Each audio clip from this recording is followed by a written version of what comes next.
Hi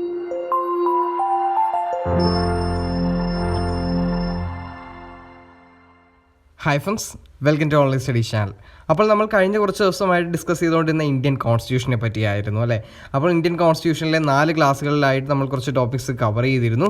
ഇന്ന് നമ്മൾ discuss ചെയ്യാൻ പോകുന്ന ഇന്ത്യൻ കോൺസ്റ്റിറ്റ്യൂഷനിലെ ഏറ്റവും ഇമ്പോർട്ടൻ്റ് ആയിട്ടുള്ള ഒരു ടോപ്പിക്കാണ് fundamental rights. Exam point of വ്യൂലാണെങ്കിലും ഏറ്റവും കൂടുതൽ ക്വസ്റ്റ്യൻസ് വരാറുള്ളൊരു മേഖല തന്നെയാണ് ഫണ്ടമെൻ്റൽ റൈറ്റ്സ് എന്ന് പറയുന്നത്. ഓക്കെ, അപ്പോൾ നമ്മൾ ഇന്ന് ഡിസ്കസ് ചെയ്യാൻ പോകുന്ന ഫണ്ടമെൻ്റൽ റൈറ്റ്സിനെ പറ്റിയാണ്. അപ്പോൾ നിങ്ങൾ ഇതിന് മുമ്പത്തെ 4 വീഡിയോസ് കണ്ടിട്ടില്ലെങ്കിൽ താഴെയുള്ള ഡിസ്ക്രിപ്ഷൻ ബോക്സിലെ ലിങ്കിൽ നിന്നും നിങ്ങൾക്ക് ആ 4 വീഡിയോസും കാണാവുന്നതാണ്. അതേപോലെ നിങ്ങൾ ആദ്യമായിട്ടാണ് ഞങ്ങളുടെ ചാനലിലെ വീഡിയോസ് കാണുന്നതെങ്കിൽ ചാനൽ സബ്സ്ക്രൈബ് ചെയ്യുക. ഓക്കെ, അപ്പോൾ നമുക്ക് ഇന്നത്തെ ടോപ്പിക്കിനെ പറ്റി നോക്കാം. ഓക്കെ, ഫണ്ടമെൻ്റൽ റൈറ്റ്സ് എന്ന് വെച്ച് കഴിഞ്ഞാൽ ഒരു രാജ്യത്തെ സിറ്റിസണിന് അവകാശപ്പെട്ട ബേസിക് ഹ്യൂമൻ റൈറ്റ്സിനെയാണ് ഫണ്ടമെൻ്റൽ റൈറ്റ്സ് എന്ന് പറയുന്നത്. ഇത് ഇന്ത്യൻ കോൺസ്റ്റിറ്റ്യൂഷനിലെ പാർട്ട് 3 ഫണ്ടമെൻ്റൽ റൈറ്റ്സിനെ പറ്റി മെൻഷൻ ചെയ്തിരിക്കുന്നത്. ഇമ്പോർട്ടൻ്റ് ആണ്. ഇന്ത്യൻ കോൺസ്റ്റിറ്റ്യൂഷനിലെ പാർട്ട് 3 ഫണ്ടമെൻ്റൽ റൈറ്റ്സിനെ പറ്റി മെൻഷൻ ചെയ്തിരിക്കുന്നത്. ഓക്കെ, ഇത് ജാതിമത ഭേദമന്യേ ഇന്ത്യൻ സിറ്റിസണായിട്ടുള്ള എല്ലാവർക്കും ഫണ്ടമെൻ്റൽ റൈറ്റ്സ് ആപ്ലിക്കബിൾ ആണ്. ഓക്കെ, അതേപോലെ തന്നെ they are enforceable by court subject to specific restrictions. അതായത് ഇത് ജസ്റ്റിസബിൾ ഇൻ നേച്ചറാണ്. അതായത് ഫണ്ടമെൻ്റൽ റൈറ്റ്സ് ഒരാൾക്ക് നഷ്ടപ്പെടുകയാണെങ്കിൽ, ഫണ്ടമെൻ്റൽ റൈറ്റ്സ് ഒരാൾക്ക് നിഷേധിക്കപ്പെടുകയാണെങ്കിൽ അയാൾക്ക് നേരിട്ട് കോർട്ടിനെ സമീപിക്കാവുന്നതാണ്. അതുകൊണ്ട് ഉദ്ദേശിച്ചിരിക്കുന്നത്. ഇനി അടുത്ത പോയിൻ്റാണ് 6 ഫണ്ടമെൻ്റൽ റൈറ്റ്സ് ആണ് ഇപ്പോൾ നിലവിലുള്ളത്. ഓർത്തിരിക്കുക, 6 ഫണ്ടമെൻ്റൽ റൈറ്റ്സ് ആണ് നിലവിലുള്ളത്. അത് ഓരോന്നും നമുക്ക് ഡീറ്റെയിൽ ആയിട്ട് തന്നെ അറിഞ്ഞിരിക്കണം. അത് നമുക്ക് വഴിയെ നോക്കാം. ഒറിജിനലി 7 ഫണ്ടമെൻ്റൽ റൈറ്റ്സ് ഉണ്ടായിരുന്നു. അതിനകത്ത് റൈറ്റ് ടു പ്രോപ്പർട്ടി എന്ന് പറയുന്ന 1978 44ാമത്തെ അമെൻഡ്മെൻറ്റ് വഴി എടുത്തു മാറ്റി. അതിപ്പോൾ ഒരു ലീഗൽ റൈറ്റ് മാത്രമാണ്. അതായത് റൈറ്റ് ടു പ്രോപ്പർട്ടി എന്ന് പറയുന്നത് ഇപ്പോൾ ഒരു ഫണ്ടമെൻ്റൽ റൈറ്റ്സ് അല്ല. ഒരു ലീഗൽ റൈറ്റ് മാത്രമാണ്. അതായത് ആർട്ടിക്കിൾ 300A ഇപ്പോൾ റൈറ്റ് ടു പ്രോപ്പർട്ടി ഉൾപ്പെടുത്തിയിരിക്കുന്ന. ഇത് മാറ്റിയത് ഏത് അമെൻമെൻറ്റ് വഴിയാണ്? 1978 44ാമത്തെ അമെൻമെൻറ്റ് വഴിയാണ് നമ്മൾ റൈറ്റ് ടു പ്രോപ്പർട്ടി ഫണ്ടമെൻ്റൽ റൈറ്റ്സിൽ നിന്നും നീക്കം ചെയ്ത്. ഇതുകൂടാതെ അഡീഷണൽ ആയിട്ട് ഇപ്പോൾ നിങ്ങൾ PSCക്ക് പ്രിപ്പയർ ചെയ്യുന്ന ഒരാളാണെങ്കിൽ അറിഞ്ഞിരിക്കേണ്ട കുറച്ച് പോയിന്റ് കൂടിയുണ്ട്. ഓർത്തിരിക്കുക, നമ്മൾ ഓൾറെഡി ഡിസ്കസ് ചെയ്തതാണ് ഇതൊക്കെ. അതായത് ഫണ്ടമെൻ്റൽ റൈറ്റ്സ് ഇന്ത്യൻ കോൺസ്റ്റിറ്റ്യൂഷൻ കടമെടുത്തിട്ടുള്ളത് USA നിന്നാണ്. നമ്മൾ ബോറോഡ് ഫീച്ചേഴ്സ് പറഞ്ഞപ്പോൾ വളരെ ഡീറ്റെയിൽ ആയിട്ട് തന്നെ അതൊക്കെ പറഞ്ഞിരുന്നു. ഓക്കെ, അപ്പോൾ USA നിന്നാണ് ഫണ്ടമെൻ്റൽ റൈറ്റ്സ് എന്ന് പറയുന്ന ആശയം കടമെടുത്തിട്ടുള്ളത്. അതേപോലെ തന്നെ ഫണ്ടമെൻ്റൽ റൈറ്റ്സിൻ്റെ ചീഫ് ആർക്കിടെക്ട്, അതായത് ശില്പി എന്നറിയപ്പെടുന്നത് സർദാർ വല്ലഭായ് പട്ടേലാണ്. ഇത് കോൺസ്റ്റിറ്റ്യൂവൻ്റ് അസംബ്ലി ഡിസ്കസ് ചെയ്തപ്പോൾ നമ്മളവിടെ പറഞ്ഞിരുന്നു. അതായത് ഫണ്ടമെൻ്റൽ റൈറ്റ്സ് കമ്മിറ്റി എന്ന് പറയുന്നൊരു കമ്മിറ്റി ഉണ്ടായിരുന്നു. അതിൻ്റെ ചെയർമാൻ ആരായിരുന്നു? ആ കമ്മിറ്റിയുടെ ചെയർമാൻ സർദാർ വല്ലഭായ് പട്ടേലാണല്ലോ. അതുകൊണ്ട് തന്നെയാണ് സർദാർ വല്ലഭായ് പട്ടേലാണ് chief architect of fundamental rights എന്നറിയപ്പെടുന്നത്. ഓക്കെ, അതേപോലെ തന്നെ Magna Carta of Indian constitution എന്നറിയപ്പെടുന്നത് ഫണ്ടമെൻ്റൽ റൈറ്റ്സ് ആണ്. അപ്പോൾ ഇത്രയും പോയിൻ്റ് കൂടി അഡീഷണൽ ആയിട്ട് ഇതിൻ്റെ കൂടെ ഓർത്തിരിക്കുക. അപ്പം ഈ പറഞ്ഞ കാര്യങ്ങളൊക്കെ ഒന്നുകൂടി basic human rights of all citizen ആണ് ഫണ്ടമെൻ്റൽ റൈറ്റ്സ് എന്ന് പറയുന്നത്. കോൺസ്റ്റിറ്റ്യൂഷനിലെ പാർട്ട് 3 ഉൾപ്പെടുത്തിയിരിക്കുന്നത്. അതേപോലെ തന്നെ 6 ഫണ്ടമെൻ്റൽ റൈറ്റ്സ് ആണ് ഉള്ളത്. ഒറിജിനലി എത്രയായിരുന്നു? 6 ഫണ്ടമെൻ്റൽ റൈറ്റ്സ് ഉണ്ടായിരുന്നു. 1978 44ാമത്തെ അമെൻമെൻറ്റ് പ്രകാരം റൈറ്റ് ടു പ്രോപ്പർട്ടി എന്ന് പറയുന്നത് ഇപ്പോൾ ഒരു ഫണ്ടമെൻ്റൽ റൈറ്റ്സ് അല്ല. ഒരു ലീഗൽ റൈറ്റ് മാത്രമാണ്. അതും 300A ആർട്ടിക്കിൾ 300A വന്നിരിക്കുന്നത്? റൈറ്റ് ടു പ്രോപ്പർട്ടി വന്നിരിക്കുന്നത്. ഇനി നമുക്കടുത്ത് ഓരോ ഫണ്ടമെൻ്റൽ റൈറ്റ്സിനെ പറ്റിയും ഡീറ്റെയിൽ ആയിട്ട് ഡിസ്കസ് ചെയ്യാം. അടുത്തായി നമുക്ക് ഇന്ത്യൻ കോൺസ്റ്റിറ്റ്യൂഷനിലുള്ള 6 ഫണ്ടമെൻ്റൽ റൈറ്റ്സുകളെ പറ്റി നോക്കാം. ഓക്കെ, ഇന്ത്യൻ കോൺസ്റ്റിറ്റ്യൂഷനിലെ പാർട്ട് 3 ഫണ്ടമെൻ്റൽ റൈറ്റ്സിനെ പറ്റി മെൻഷൻ ചെയ്തിരിക്കുന്നതെന്ന് ഞാൻ പറഞ്ഞു. ഇതിൽ ആർട്ടിക്കിൾ 12 മുതൽ 35 വരെയുള്ള ആർട്ടിക്കിളുകളാണ് വരുന്നത്. അപ്പം അതുകൂടി ഒന്ന് എൻ്റെ കൂടെ ഓർത്തിരിക്കുക. ആർട്ടിക്കിൾ 12 മുതൽ 35 വരെയാണ് ഇവിടെ പാർട്ട് 3 വന്നിട്ടുള്ളത്. ഇനി ഓരോ ഫണ്ടമെൻ്റൽ റൈറ്റ്സുകളെ പറ്റി നോക്കാം. ആദ്യത്തെ ഫണ്ടമെൻ്റൽ റൈറ്റ് ആണ് റൈറ്റ് ടു ഇക്വാലിറ്റി, സമത്വത്തിനുള്ള അവകാശം. ഇത് മെൻഷൻ ചെയ്തിരിക്കുന്ന ആർട്ടിക്കിൾ 14 മുതൽ 18 വരെയാണ്. Okay, right to equality article 14 മുതൽ 18 വരെയാണ്. അതേപോലെ തന്നെ right to freedom. Okay, right to freedom വന്നിരിക്കുന്ന ആർട്ടിക്കിൾ 19 മുതൽ 22 വരെയാണ്. അടുത്തതാണ് റൈറ്റ് അഗെയിൻസ്റ്റ് എക്സ്പ്ലോയിറ്റേഷൻ, ചൂഷണത്തിന് എതിരായിട്ടുള്ള അവകാശം എന്ന് പറയുന്നത്. ഇത് ആർട്ടിക്കിൾ 23 മുതൽ 24 വരെയാണ്. ഈ കൂടത്തി, അതായത് ഓരോ ഫണ്ടമെൻ്റൽ റൈറ്റ്സുകൾ പഠിക്കുന്നതിൻ്റെ കൂടെ തന്നെ അതിൻ്റെ ആർട്ടിക്കിൾ കൂടി ഒന്ന് ഓർത്ത് പോവുക. ആദ്യം റൈറ്റ് ടു ഇക്വാലിറ്റി, അതെത്രയായിരുന്നു? 14 മുതൽ 18 വരെയായിരുന്നു. അത് കഴിഞ്ഞിട്ട് റൈറ്റ് ടു ഫ്രീഡം എന്ന് പറയുന്നത് 19 മുതൽ 22 വരെയുള്ള ആർട്ടിക്കിളുകളിലാണ് റൈറ്റ് ടു ഫ്രീഡത്തെ പറ്റി പറഞ്ഞിരിക്കുന്നത്. റൈറ്റ് അഗെയിൻസ്റ്റ് എക്സ്പ്ലോയിറ്റേഷൻ എത്രയാണ്? ആർട്ടിക്കിൾ 23 മുതൽ 24 വരെ. 23ഉം 24ഉം ആ 2 ആർട്ടിക്കിളാണ് എന്താ റൈറ്റ് അഗെയിൻസ്റ്റ് എക്സ്പ്ലോയിറ്റേഷന് വരുന്നത്. ഇനി അടുത്തതാണ് right to freedom of religion. Okay, freedom of religion ഏതൊക്കെ ആർട്ടിക്കിളിലാണ് വന്നിരിക്കുന്നതെന്ന് ചോദിച്ചു കഴിഞ്ഞാൽ 25 മുതൽ 28 വരെയുള്ള ആർട്ടിക്കിളിലാണ് റൈറ്റ് ടു ഫ്രീഡം ഓഫ് റിലീജിയനെ പറ്റി മെൻഷൻ ചെയ്തിരിക്കുന്നത്. അടുത്താണ് കൾച്ചറൽ ആൻഡ് എഡ്യൂക്കേഷണൽ റൈറ്റ്സ്. ഇത് പറഞ്ഞിട്ടുള്ളത് ആർട്ടിക്കിൾ 29 മുതൽ 30 വരെയുള്ള ആർട്ടിക്കിളുകളിലാണ്. ഇനി അടുത്തതാണ് റൈറ്റ് ടു കോൺസ്റ്റിറ്റ്യൂഷണൽ റെമഡീസ്. ഇത് ആർട്ടിക്കിൾ 32 മുതൽ 35 വരെയുള്ള ആർട്ടിക്കിളിലാണ് റൈറ്റ് ടു കോൺസ്റ്റിറ്റ്യൂഷണൽ റെമഡീസിനെ പറ്റി പറഞ്ഞിരിക്കുന്നത്. അപ്പോൾ ഇത് ഒന്നുകൂടി റൈറ്റ് ടു ഇക്വാലിറ്റി ആർട്ടിക്കിൾ 14 മുതൽ 18 വരെ, റൈറ്റ് ടു ഫ്രീഡം എന്ന് പറയുന്ന ആർട്ടിക്കിൾ 19 മുതൽ 22 വരെ, റൈറ്റ് അഗെയിൻസ്റ്റ് എക്സ്പ്ലോയിറ്റേഷൻ ആർട്ടിക്കിൾ 23 മുതൽ 23ഉം 24ഉം, അതേപോലെ തന്നെ right to freedom of religion എന്ന് പറഞ്ഞ ആർട്ടിക്കിൾ 25 മുതൽ 28 വരെ, കൾച്ചറൽ ആൻഡ് എഡ്യൂക്കേഷണൽ റൈറ്റ്സ് എന്ന് പറയുന്ന ആർട്ടിക്കിൾ 29ഉം 30ഉം, right to constitutional remedies article 32 മുതൽ 35 വരെ. ഇതാണ് നമ്മുടെ കോൺസ്റ്റിറ്റ്യൂഷനിൽ പറഞ്ഞിട്ടുള്ള 6 ഫണ്ടമെൻ്റൽ റൈറ്റ്സ് എന്ന് പറയുന്നത്. ഇനി നമുക്ക് ഡീറ്റെയിൽ ആയിട്ട് ഓരോ ഫണ്ടമെൻ്റൽ റൈറ്റ്സും അതിലെ ഓരോ ആർട്ടിക്കിളും എന്തിനെ പറ്റിയാണ് പറഞ്ഞിരിക്കുന്നതെന്ന് നോക്കാം. നമുക്ക് ആദ്യത്തെ ഫണ്ടമെൻ്റൽ റൈറ്റ് ആയിട്ടുള്ള റൈറ്റ് ടു ഇക്വാലിറ്റിയെ പറ്റി നോക്കാം. ആർട്ടിക്കിൾ 14 മുതൽ 18 വരെയുള്ള ആർട്ടിക്കിളുകളിലാണ് എന്താണ് റൈറ്റ് ടു ഇക്വാലിറ്റിയെ പറ്റി പറഞ്ഞിരിക്കുന്നത്. ആദ്യത്തെ ആർട്ടിക്കിൾ, അതായത് ആർട്ടിക്കിൾ 14 പറഞ്ഞിരിക്കുന്ന equality before law and equal protection of law. Okay, നമ്മളെല്ലാവരും എന്താ നിയമത്തിന് മുന്നിൽ തുല്യരാണ് എന്ന് പറയുന്ന ആർട്ടിക്കിളാണ് എന്താ ആർട്ടിക്കിൾ 14, ഇക്വാലിറ്റി ബിഫോർ ലോ. നമ്മളെല്ലാവരും എന്താ നിയമത്തിന് മുന്നിൽ തുല്യരാണ്. വളരെ ഇമ്പോർട്ടൻ്റ് ആയിട്ടുള്ള ഒരു ആർട്ടിക്കിളാണ്, പലതവണ എക്സാമിന് ചോദിച്ചിട്ടുള്ളതാണ്. അപ്പോൾ ഓർത്തിരിക്കുക, ഇക്വാലിറ്റി ബിഫോർ ലോ ആണ് ഇവിടെ പറഞ്ഞിരിക്കുന്ന ആർട്ടിക്കിൾ 14 പറഞ്ഞിരിക്കുന്നത്. ഇനി അടുത്ത ആർട്ടിക്കിളാണ് article 15, prohibition of discrimination on grounds of religion, race, caste, sex or place of birth. അതായത് ഈ പറഞ്ഞിരിക്കുന്ന കാര്യങ്ങളിൽ ഒന്നിൻ്റെയും ബേസിൽ എന്താ ആരെയും വേർതിരിവോടെ കാണരുത്, വിവേചനത്തോടെ കാണരുത് എന്ന് പറയുന്ന ആർട്ടിക്കിളാണ് എന്താ ആർട്ടിക്കിൾ 15, പ്രൊഹിബിഷൻ ഓഫ് ഡിസ്ക്രിമിനേഷൻ. നമ്മുടെ നാട്ടിൽ നമുക്കറിയാം വളരെയധികം വിവേചനങ്ങളിലൊക്കെ നിലനിന്ന ഒരു നാടാണ് നമ്മുടെ ഇന്ത്യ. അതായത് നിറത്തിൻ്റെ പേരിൽ, അതായത് വർണ്ണവിവേചനം ഉണ്ടായിരുന്നു, അതേപോലെ തന്നെ കാസ്റ്റിൻ്റെ പേരിൽ, റിലീജിയൻ്റെ പേരിൽ, അങ്ങനെ പലവിധ വിവേചനങ്ങളിലൊക്കെ നിലനിന്നിരുന്ന ഒരു നാടായിരുന്നു നമ്മുടെ ഇന്ത്യ എന്ന് പറയുന്നത്. ഈ ഒരു വിവേചനവും പാടില്ല എന്ന് അനുശാസിക്കുന്ന ഒരു ആർട്ടിക്കിളാണ് ആർട്ടിക്കിൾ 15. അതായത് ആർട്ടിക്കിൾ 15 പറഞ്ഞിരിക്കുന്ന കാര്യം ഇപ്പോൾ പ്രൊഹിബിഷൻ ഓഫ് ഡിസ്ക്രിമിനേഷൻ, ആർട്ടിക്കിൾ 14 പറഞ്ഞിരിക്കുന്ന ഇക്വാലിറ്റി ബിഫോർ ലോ, ആർട്ടിക്കിൾ 15 പറഞ്ഞിരിക്കുന്ന കാര്യം പ്രൊഹിബിഷൻ ഓഫ് ഡിസ്ക്രിമിനേഷൻ. 2 ആർട്ടിക്കിളും വളരെ ഇമ്പോർട്ടൻ്റ് ആണ്. അതായത് റൈറ്റ് ടു ഇക്വാലിറ്റിയിലെ എല്ലാ ആർട്ടിക്കിളും ഇമ്പോർട്ടൻ്റ് ആണ്. അപ്പം ഒന്നും വിട്ടുപോരുത്, എല്ലാം നല്ല വ്യക്തമായിട്ട് തന്നെ പഠിച്ചിരിക്കുക. അപ്പം equality before law article 14, prohibition of discrimination എന്ന് പറയുന്ന ആർട്ടിക്കിൾ 15 ആണ്. ഇതിനകത്ത് സ്ത്രീകൾക്കും കുട്ടികൾക്കും പ്രത്യേക പരിഗണനയും ഏതാണ് ആർട്ടിക്കിൾ 15 നൽകുന്നത്, അതുകൂടി ഒന്ന് ഓർത്തിരിക്കുക. ഓക്കെ, അപ്പം ആർട്ടിക്കിൾ 15 പ്രൊഹിബിഷൻ ഓഫ് ഡിസ്ക്രിമിനേഷൻ, ഈ ആർട്ടിക്കിൾ 15 എന്താ സ്ത്രീകൾക്കും കുട്ടികൾക്കും പ്രത്യേക പരിഗണന കൂടി നൽകുന്നുണ്ട്. ഇനി അടുത്തതാണ് ആർട്ടിക്കിൾ 14 പറഞ്ഞിരിക്കുന്നതാണ് equality of opportunity in matters of public employment. അതായത് പൊതു തൊഴിലവസരങ്ങളിൽ എല്ലാവർക്കും ഈക്വാലിറ്റി ഓപ്പർച്യൂണിറ്റി, അതായത് തുല്യ അവസരം നൽകുക എന്ന് പറയുന്ന ആർട്ടിക്കിളാണ് ആർട്ടിക്കിൾ 16. അതായത് equality of opportunity in matters of public employment, public എംപ്ലോയ്മെൻറ്റിൽ എല്ലാവർക്കും എന്താ തുല്യ അവസരം നൽകുക എന്ന് പറയുന്ന ആർട്ടിക്കിളാണ് ആർട്ടിക്കിൾ 16. ഇനി അടുത്തതാണ് അബോളിഷൻ ഓഫ് അൺടച്ചബിലിറ്റി. അതായത് ഏറ്റവും ഇമ്പോർട്ടൻ്റ് ഈ പറഞ്ഞ, അതായത് റൈറ്റ് ടു ഇക്വാലിറ്റിയിൽ ഏറ്റവും ഇമ്പോർട്ടൻ്റ് ആയിട്ടുള്ളൊരു ആർട്ടിക്കിളാണ് article 17, abolition of untouchability and prohibition of its practice. Mahatma Gandhi കി ജയ് എന്ന് മുദ്രാവാക്യം മുഴക്കിക്കൊണ്ട്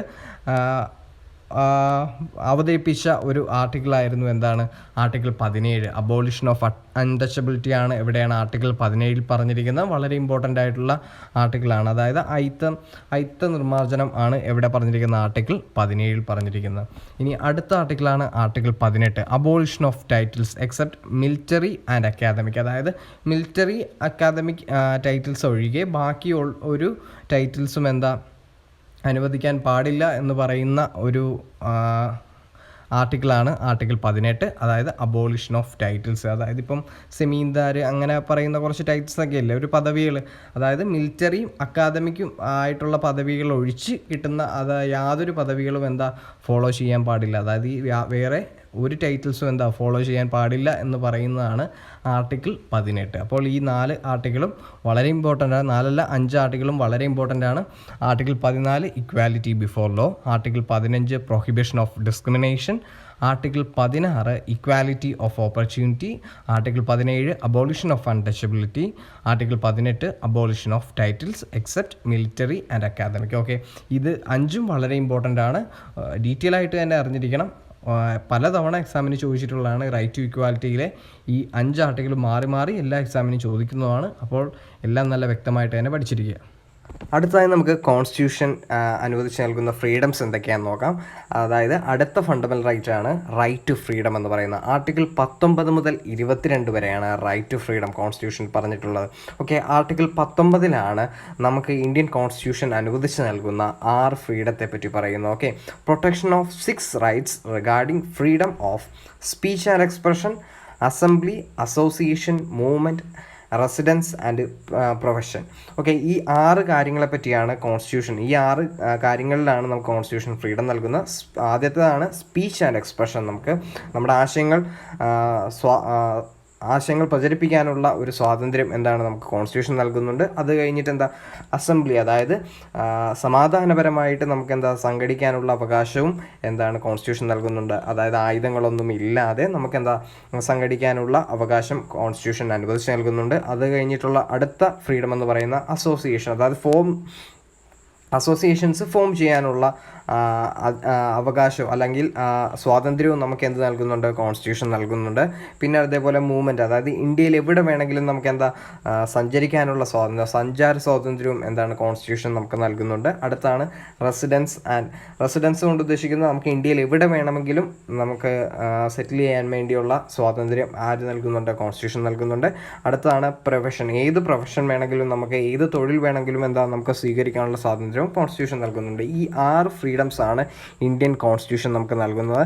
ഇനി ഇതിൽ കഴിഞ്ഞിട്ട് എഫ് നമ്മുടെ കോൺസ്റ്റിറ്റ്യൂഷനിൽ നിന്ന് റിമൂവ് ചെയ്തതാണ്. ഇത് സ്വത്ത് സമാഹരണത്തെ പറ്റി പറയുന്നതാണ് 19F എന്ന് പറയുന്നത്. ഓക്കെ, അത് റിമൂവ് ചെയ്യുകയുണ്ടായി. അപ്പോൾ ഈ 6 ഫ്രീഡംസ് ആണ് ബേസിക്കലി, ഈ 6 ഫ്രീഡംസ് ആണ് കോൺസ്റ്റിറ്റ്യൂഷൻ നമുക്ക് നൽകുന്നത്. അതായത് സംസാരത്തിനുള്ള, അതായത് നമ്മുടെ ആശയങ്ങൾ പ്രചരിപ്പിക്കാനും എക്സ്പ്രസ് ചെയ്യാനുള്ള സ്വാതന്ത്ര്യം നൽകുന്നുണ്ട്. അസംബ്ലി, അതായത് നമുക്ക് സംഘടിക്കാനുള്ള, അതായത് ആയുധങ്ങളൊന്നും ഇല്ലാതെ സമാധാനപരമായിട്ട് സംഘടിക്കാനുള്ള അവകാശം നൽകുന്നുണ്ട്. പിന്നെ അസോസിയേഷൻസ് ഫോം ചെയ്യാൻ, സംഘടനകൾ ഫോം ചെയ്യാനുള്ള സ്വാതന്ത്ര്യം നൽകുന്നുണ്ട്. ഇന്ത്യയിൽ എവിടെ വേണമെങ്കിലും സഞ്ചരിക്കാനുള്ള സ്വാതന്ത്ര്യം നൽകുന്നുണ്ട്. ഇന്ത്യയിൽ എവിടെ വേണമെങ്കിലും താമസിക്കാനുള്ള സ്വാതന്ത്ര്യം നൽകുന്നുണ്ട്. ഏത് പ്രൊഫഷൻ വേണമെങ്കിലും ഫോളോ ചെയ്യാനുള്ള സ്വാതന്ത്ര്യവും ഇന്ത്യൻ കോൺസ്റ്റിറ്റ്യൂഷൻ നൽകുന്നുണ്ട്. ഇത് ആർട്ടിക്കിൾ 19 പറഞ്ഞിട്ടുള്ളത് 6 ഫണ്ടമെൻ്റൽ റൈറ്റ്സ് ആണ് നമുക്ക് ഇന്ത്യൻ കോൺസ്റ്റിറ്റ്യൂഷൻ, അല്ലെങ്കിൽ 6 ഫണ്ടമെൻ്റൽ റൈറ്റ്സ് അല്ല, 6 ഫണ്ടമെൻ്റൽ ഫ്രീഡംസ് ആണ് നമുക്ക് കോൺസ്റ്റിറ്റ്യൂഷൻ അനുവദിച്ച് നൽകുന്നത്. അടുത്തായി നമുക്ക് ആർട്ടിക്കിൾ 20 പറഞ്ഞിട്ടുള്ള കാര്യങ്ങൾ നോക്കാം. അതായത് ഇന്ത്യൻ കോൺസ്റ്റിറ്റ്യൂഷൻ കുറ്റം ചെയ്തവർക്കും അവരുടേതായ റൈറ്റുകൾ നൽകുന്നുണ്ട്. അതാണ് ആർട്ടിക്കിൾ 20 പറഞ്ഞിട്ടുള്ളത്. The protection in respect of conviction for offence, അതായത് കുറ്റകൃത്യം ചെയ്തവർക്ക് അവരുടേതായ റൈറ്റ്സുകൾ ഉണ്ട്. അതാണ് എവിടെയാണ് ആർട്ടിക്കിൾ 20 പറഞ്ഞിരിക്കുന്നത്. ഇതിൽ ആദ്യം പറഞ്ഞിരിക്കുന്നതാണ് എക്സ് പോസ്റ്റ് ഫാക്ടോ ലോ എന്ന് പറയുന്നത്. അതായത് മുൻകാല പ്രാബല്യത്തോടെ ക്രിമിനൽ നിയമങ്ങൾ പാസ്സാക്കാൻ പാടില്ല. അതായത് ഒരാളെ ശിക്ഷിക്കണമെങ്കിൽ അന്നത്തെ നിയമപ്രകാരം, അതായത് അപ്പോൾ നിലവിലുള്ള നിയമപ്രകാരം അയാൾ കുറ്റം ചെയ്തിരിക്കണം. അതായത് no person shall be convicted of any offence except for the violation of law in force at the time of the commission of the act charged as an offence. Okay, അതായത് ഇത്രയേ ഉള്ളൂ. അതായത് ഒരാളൊരു കുറ്റം ചെയ്തിട്ടുണ്ടെങ്കിൽ, അതായത് ഒരാളെ ശിക്ഷിക്കണമെങ്കിൽ അയാൾ അപ്പോൾ നിലവിലുള്ള നിയമപ്രകാരം അയാൾ കുറ്റം ചെയ്തിരിക്കണം. അതായത് മുൻകാല പ്രാബല്യത്തോടെ ഒരു നിയമം പാസ്സാക്കി ഒരാളെ ശിക്ഷിക്കാൻ സാധിക്കുകയില്ല എന്നാണ് ആർട്ടിക്കിൾ 20 ആദ്യം പറഞ്ഞിരിക്കുന്നത്. അടുത്തതാണ് നോ ഡബിൾ ജിയോപാഡി, അതായത് ഒരാൾക്ക് ഒന്നിൽ കൂടുതൽ തവണ ഒരു കാര്യത്തിന് ശിക്ഷിക്കാൻ പാടില്ല എന്നാണ് ആർട്ടിക്കിൾ 20 പറഞ്ഞിട്ടുള്ളത്. ആർട്ടിക്കിൾ 20 രണ്ടാമത്തെ പോർഷനിൽ പറഞ്ഞിട്ടുള്ളത്. ഇനി അടുത്തതാണ് നോ സെൽഫ് ഇൻക്രിമിനേഷൻ, അതായത് ഒരാൾ അയാൾക്കെതിരെ തന്നെ തെളിവ് സമാഹരിക്കാൻ വേണ്ടിയോ അല്ലെങ്കിൽ അയാൾക്കെതിരെ തന്നെ സാക്ഷി പറയാൻ വേണ്ടിയോ പ്രേരിപ്പിക്കാൻ പാടില്ല എന്ന് പറയുന്നതാണ് ആർട്ടിക്കിൾ 23 എന്ന് പറയുക 20യിൽ മൂന്നാമത്തെ പോർഷനായിട്ട് വരുന്നത്. ഓക്കെ, അപ്പോൾ ഈ മൂന്ന് കാര്യവും ഇമ്പോർട്ടൻ്റ് ആണ്. ഇത് ഒരു കുറ്റം ചെയ്ത ഒരാൾക്ക് അല്ലെങ്കിൽ ഒരു കുറ്റം ആരോപിക്കപ്പെട്ട ഒരാൾക്ക് നൽകുന്ന ഫണ്ടമെൻ്റൽ റൈറ്റ്സ് ആണ് ഈ പറഞ്ഞിരിക്കുന്ന മൂന്ന് കാര്യങ്ങളും. ഓക്കെ, അത് ആദ്യം എക്സ് പോസ്റ്റ് ഫാക്ടോ ലോ, അതായത് മുൻകാല പ്രാബല്യത്തോടെ ക്രിമിനൽ നിയമങ്ങൾ പാസ്സാക്കാൻ പാടില്ല. നോ ഡബിൾ ജിയോപാഡി, അതായത് ഒന്നിൽ കൂടുതൽ തവണ ഒരേ കുറ്റത്തിന് തന്നെ ഒരാളെ ശിക്ഷിക്കാൻ പാടില്ല. നോ സെൽഫ് ഇൻക്രിമിനേഷൻ, അയാൾക്കെതിരെ തന്നെ തെളിവ് സമാഹരിക്കാനോ അല്ലെങ്കിൽ അയാൾക്കെതിരെ തന്നെ സാക്ഷി പറയാനോ പ്രേരിപ്പിക്കാൻ പാടില്ല. ഈ മൂന്ന് കാര്യങ്ങളാണ് ആർട്ടിക്കിൾ 20യിൽ വന്നിട്ടുള്ളത്. ഇനി ആർട്ടിക്കിൾ 21 വളരെ ഇമ്പോർട്ടൻ്റ് ആണ്. Protection of life and personal liberty വളരെ ഇമ്പോർട്ടൻ്റ് ആണ്. Protection of life and personal liberty, നമ്മുടെ ജീവിക്കാനുള്ള സ്വാതന്ത്ര്യത്തെ പറ്റി പറയുന്നതാണ് ആർട്ടിക്കിൾ 21 എന്ന് പറയുന്നത്. ഈ രണ്ട് ആർട്ടിക്കിളുകൾക്കും വേറൊരു പ്രത്യേകതകൾ കൂടിയുണ്ട്. അതായത് ഒരു കാരണവശാലും, അതായത് ഇപ്പോൾ അടിയന്തരാവസ്ഥ കാലത്താണെങ്കിൽ പോലും നമുക്ക് ഈ രണ്ട് ആർട്ടിക്കിളും റദ്ദ് ചെയ്യാൻ പറ്റില്ല. ഓക്കെ, അടുത്ത ആർട്ടിക്കിളാണ് ആർട്ടിക്കിൾ 21A എന്ന് പറയുന്ന റൈറ്റ് ടു എലിമെൻ്ററി എഡ്യൂക്കേഷൻ. ഇത് 2002 86ാമത്തെ കോൺസ്റ്റിറ്റ്യൂഷണൽ അമെൻമെൻറ്റ് വഴി ആഡ് ചെയ്യപ്പെട്ട ഒരു ആർട്ടിക്കിളാണ് ആർട്ടിക്കിൾ 21A. 6 മുതൽ 14 വയസ്സ് വരെയുള്ള കുട്ടികൾക്ക് നിർബന്ധിതമായിട്ടും എഡ്യൂക്കേഷൻ നൽകണമെന്ന് പറയുന്ന ആർട്ടിക്കിളാണ് ആർട്ടിക്കിൾ 21A. വളരെ ഇമ്പോർട്ടൻ്റ് ആണ്, പുറത്തിരിക്കുക. ആർട്ടിക്കിൾ 21A എന്ന് പറയുന്ന റൈറ്റ് ടു എലിമെൻ്ററി എഡ്യൂക്കേഷൻ. ഇനി അടുത്തതാണ് protection against arrest and detention in certain case. Okay, article 22 പറയുന്ന protection against arrest and detention in certain case ആണ് ആർട്ടിക്കിൾ 22 പറയുന്നത്. ഈ ആർട്ടിക്കിൾ 22 പ്രകാരം പരമാവധി വിചാരണ കൂടാതെ ഒരാളെ തടവിൽ വെക്കാൻ പറ്റുന്നത് 3 മാസം മാത്രമായിരിക്കും. ഈ ഒരു കാര്യം ആർട്ടിക്കിൾ 22ൽ മെൻഷൻ ചെയ്തിട്ടുണ്ട്. അപ്പോൾ അതുകൂടി ഓർക്കുക. ആർട്ടിക്കിൾ 22 പ്രകാരം 3 മാസമായിരിക്കും പരമാവധി ഒരാളെ വിചാരണ ചെയ്യാതെ തടവിൽ വെക്കാൻ സാധിക്കുന്നത്. മൂന്നാമത്തെ ഫണ്ടമെൻ്റൽ റൈറ്റ് ആണ് റൈറ്റ് അഗെയിൻസ്റ്റ് എക്സ്പ്ലോയിറ്റേഷൻ എന്ന് പറയുന്നത്. ഇത് ആർട്ടിക്കിൾ 23ലും 24ലുമാണ് റൈറ്റ് അഗെയിൻസ്റ്റ് എക്സ്പ്ലോയിറ്റേഷനെ പറ്റി പറഞ്ഞിട്ടുള്ളത്. ആദ്യം നമുക്ക് 23ാമത്തെ ആർട്ടിക്കിൾ പറഞ്ഞിട്ടുള്ള കാര്യം നോക്കാം. Prohibition of traffic in human beings and force labour, അതായത് നിർബന്ധിച്ച് ഒരാളെ തൊഴിൽ ചെയ്യിക്കുന്നതിലും അതേപോലെ തന്നെ മനുഷ്യക്കടത്തിനെയും അതിനും എതിരെയുള്ള ഒരു ആർട്ടിക്കിളാണ് ആർട്ടിക്കിൾ 23 എന്ന് പറയുന്നത്. അപ്പം പ്രൊഹിബിഷൻ ഓഫ് ഹ്യൂമൻ ട്രാഫിക് അതേപോലെ തന്നെ ഫോഴ്സ് ലേബർ, ഈ രണ്ട് കാര്യങ്ങളും പറ്റിയും പ്രതിപാദിച്ചിരിക്കുന്ന ആർട്ടിക്കിളാണ് ആർട്ടിക്കിൾ 23. ഇനി അടുത്ത ആർട്ടിക്കിൾ വളരെ ഇമ്പോർട്ടൻ്റ് ആണ്, ആർട്ടിക്കിൾ 24, അതായത് prohibition of employment of children in factories etcetera, അതായത് ചൈൽഡ് ലേബറിനെ പ്രൊഹിബിറ്റ് ചെയ്യുന്ന ആർട്ടിക്കിളാണ് ഏത് പറയുന്ന ആർട്ടിക്കിൾ 24. അപ്പോൾ ഈ രണ്ട് ആർട്ടിക്കിൾ ഇമ്പോർട്ടൻ്റ് ആണ്. ആർട്ടിക്കിൾ 23 എന്ന് പറയുന്നത് പ്രൊഹിബിഷൻ ഓഫ് ഹ്യൂമൻ ട്രാഫിക് അതേപോലെ തന്നെ ഫോഴ്സ് ലേബർ. അടുത്തത് ആർട്ടിക്കിൾ 24 ചൈൽഡ് ലേബറിനെ പ്രൊഹിബിറ്റ് ചെയ്യുന്ന ആർട്ടിക്കിളാണ് ആർട്ടിക്കിൾ 24. ഇത് രണ്ടുമാണ് നമ്മുടെ മൂന്നാമത്തെ ഫണ്ടമെൻ്റൽ റൈറ്റ് ആയിട്ടുള്ള റൈറ്റ് അഗെയിൻസ്റ്റ് എക്സ്പ്ലോയിറ്റേഷനിൽ പറഞ്ഞിട്ടുള്ളത്. നാലാമത്തെ ഫണ്ടമെൻ്റൽ റൈറ്റ് ആണ് right to freedom of religion എന്ന് പറയുന്നത്. ആർട്ടിക്കിൾ 25 മുതൽ 28 വരെയുള്ള ആർട്ടിക്കിളുകളിലാണ് ഫ്രീഡം ഓഫ് റിലീജിയനെ പറ്റി പറഞ്ഞിട്ടുള്ളത്. ആർട്ടിക്കിൾ 25ാമത്തെ ആർട്ടിക്കിൾ പ്രകാരമാണ് ഒരാൾക്ക് ഒരു മതം പ്രചരിപ്പിക്കാനും അതേപോലെ തന്നെ പഠിപ്പിക്കാനുമുള്ള സ്വാതന്ത്ര്യം നൽകുന്ന ഏതാണ് ആർട്ടിക്കിൾ 25 ആണ്. ഇനി ആർട്ടിക്കിൾ 26 പ്രകാരം freedom to manage religious affairs, അതായത് ഒരാൾക്ക് മതപരമായ കാര്യങ്ങൾ കൈകാര്യം ചെയ്യാനുള്ള അധികാരം നൽകുന്ന അവകാശം നൽകുന്ന ഏതാണ് ആർട്ടിക്കിൾ 26 ആണ്. ഓക്കെ, അപ്പം freedom to manage religious affairs ആണ് ആർട്ടിക്കിൾ 26ൽ പറഞ്ഞിട്ടുള്ള. ഇനി ആർട്ടിക്കിൾ 27ൽ പറഞ്ഞിട്ടുള്ള the freedom for payment of taxes for the promotion of any religion. Okay, അതായത് മതപരമായ കാര്യങ്ങൾക്ക് വേണ്ടി ടാക്സ് പിരിക്കാനുള്ള അവകാശം നൽകുന്ന ഏതാണ് ആർട്ടിക്കിൾ 27 പ്രകാരമാണ്. Freedom for payment of taxes for the promotion of religious affairs. ഇനി ആർട്ടിക്കിൾ 28 പ്രകാരം ആണ് freedom for attending religious instruction or worships in certain educational institution, അതായത് മതങ്ങൾ പഠിപ്പിക്കാനുള്ള സ്ഥാപനം, മതം പഠിപ്പിക്കാനും അതേപോലെ തന്നെ പ്രചരിപ്പിക്കാനുമുള്ള സ്ഥാപനങ്ങൾ തുടങ്ങാനുള്ള അവകാശം നൽകുന്ന ഏതാണ് ആർട്ടിക്കിൾ 28 പ്രകാരമാണ്. ഓക്കെ, അപ്പോൾ ഈ 4 ആർട്ടിക്കിളും ഒന്ന് ഓർത്തിരിക്കും. അടുത്തതാണ് cultural and educational rights. Article 29ലും 30ലും പറഞ്ഞിട്ടുള്ളത് കൾച്ചറൽ ആൻഡ് എഡ്യൂക്കേഷണൽ റൈറ്റ്സ് ആണ്. ആർട്ടിക്കിൾ 29ലാണ് protection of language, script and culture of മൈനോറിറ്റീസിൻ്റെ ഭാഷ അതേപോലെ തന്നെ സ്ക്രിപ്റ്റ്, കൾച്ചർ തുടങ്ങിയ കാര്യങ്ങൾ പ്രൊട്ടക്റ്റ് ചെയ്യുന്നതിന് വേണ്ടിയുള്ള ആർട്ടിക്കിളാണ് ആർട്ടിക്കിൾ 29 എന്ന് പറയുന്നത്, ഓർത്തിരിക്കുക. അപ്പം protection of language, script and culture of minorities ആണ് ആർട്ടിക്കിൾ 29ൽ പറഞ്ഞിട്ടുള്ളത്. ഇനി ആർട്ടിക്കിൾ 30ൽ പറഞ്ഞിട്ടുള്ളത് right of minority to establish and administer the educational institution. Okay, അതായത് മൈനോറിറ്റീസിന് എന്താണ് എഡ്യൂക്കേഷണൽ ഇൻസ്റ്റിറ്റ്യൂഷൻ ആരംഭിക്കാനുള്ള സ്വാതന്ത്ര്യം നൽകുന്ന ആർട്ടിക്കിൾ 30 ആണ്. ഓക്കെ, അപ്പോൾ ഈ 2 ആർട്ടിക്കിൾ ഓർത്തിരിക്കുക. Protection of language, script and culture of minorities, അതാണ് ആർട്ടിക്കിൾ 29. ആർട്ടിക്കിൾ 30 പ്രകാരം right of minority to establish and administer educational institution, ഇതാണ് ആർട്ടിക്കിൾ 13 പറഞ്ഞിട്ടുള്ളത്. അടുത്ത ഫണ്ടമെൻ്റൽ റൈറ്റ് ആണ് right to constitutional remedies. Okay, ഇത് ഒരു ഇമ്പോർട്ടൻ്റ് ആയിട്ടുള്ളതാണ്. ആർട്ടിക്കിൾ 32 റൈറ്റ് ടു കോൺസ്റ്റിറ്റ്യൂഷണൽ റെമഡീസിനെ പറ്റി പറഞ്ഞിട്ടുള്ളത്. ഇത് നമ്മൾ ഡീറ്റെയിൽ ആയിട്ട് അടുത്ത ക്ലാസ്സിലായിരിക്കും ഈ ആർട്ടിക്കിളിനെ പറ്റി ഡിസ്കസ് ചെയ്യുന്നത്. ആർട്ടിക്കിൾ 32 പ്രകാരമാണ് സുപ്രീം കോർട്ട് റിട്ടുകൾ പുറപ്പെടുവിക്കുന്നത്. ഓക്കെ, റിട്ടുകൾ എന്ന് പറഞ്ഞു കഴിഞ്ഞാൽ നമ്മുടെ ഫണ്ടമെൻ്റൽ റൈറ്റ്സ് ഒരാൾക്ക് നിഷേധിക്കപ്പെടുകയാണെങ്കിൽ നമുക്ക് നേരിട്ട് കോടതിയെ സമീപിക്കാവുന്നതാണ്. അങ്ങനെ വരുന്ന സാഹചര്യത്തിൽ കോടതി പുറപ്പെടുവിക്കുന്ന ഓർഡറുകളാണ് റിട്ടുകൾ എന്ന് പറയുന്നത്. ഇങ്ങനെ ഇന്ത്യയിൽ പ്രധാനമായിട്ടും 5 ടൈപ്പ് റിട്ട്സ് ആണുള്ളത്. Habeas corpus, certiorari, prohibition, mandamus, quo warranto. ഈ 5 റിട്ടുകളെ പറ്റിയും അതേപോലെ ഈ റിട്ടുകളെ പറ്റി പറയുമ്പോൾ സ്വാഭാവികമായിട്ടും ആർട്ടിക്കിൾ 32 നമ്മൾ ഡീറ്റെയിൽ ആയിട്ട് അറിഞ്ഞിരിക്കേണ്ടതുണ്ട്. ഇത് രണ്ടും നമ്മൾ അടുത്ത ക്ലാസ്സിൽ ഡീറ്റെയിൽ ആയിട്ട് ഡിസ്കസ് ചെയ്യുന്നതാണ്. ഇപ്പോൾ ജസ്റ്റ് ഒന്ന് ഓർത്തിരിക്കുക, റൈറ്റ് ടു കോൺസ്റ്റിറ്റ്യൂഷണൽ റെമഡീസ് ആണ് ആർട്ടിക്കിൾ 32 പറഞ്ഞിട്ടുള്ളത്. അതേപോലെ തന്നെ ഈ ആർട്ടിക്കിൾ 32 പ്രകാരമാണ് സുപ്രീം കോർട്ട് റിട്ടുകൾ പുറപ്പെടുവിക്കുന്നത്. അതേപോലെ തന്നെ ആർട്ടിക്കിൾ 226 ആണ് ഹൈക്കോർട്ടുകളെ റിട്ടുകൾ പുറപ്പെടുവിക്കാൻ അധികാരം നൽകുന്ന ആർട്ടിക്കിൾ എന്ന് പറയുന്ന ആർട്ടിക്കിൾ 226 ആണ്. ഈ ജസ്റ്റ് ഇതൊന്ന് ഇപ്പോൾ ഓർത്തിരിക്കുക. നമ്മൾ അടുത്ത ക്ലാസ്സിൽ റിട്ടുകളെ പറ്റിയായിരിക്കും ഡിസ്കസ് ചെയ്യുന്നത്. ആ റിട്ടുകളെ പറ്റി ഡിസ്കസ് ചെയ്യുമ്പോൾ റൈറ്റ് ടു കോൺസ്റ്റിറ്റ്യൂഷൻ റെമഡീസ്, അതായത് ഈ ആർട്ടിക്കിൾ 32 പറ്റിയും ഡീറ്റെയിൽ ആയിട്ട് ഡിസ്കസ് ചെയ്യുന്നുണ്ട്.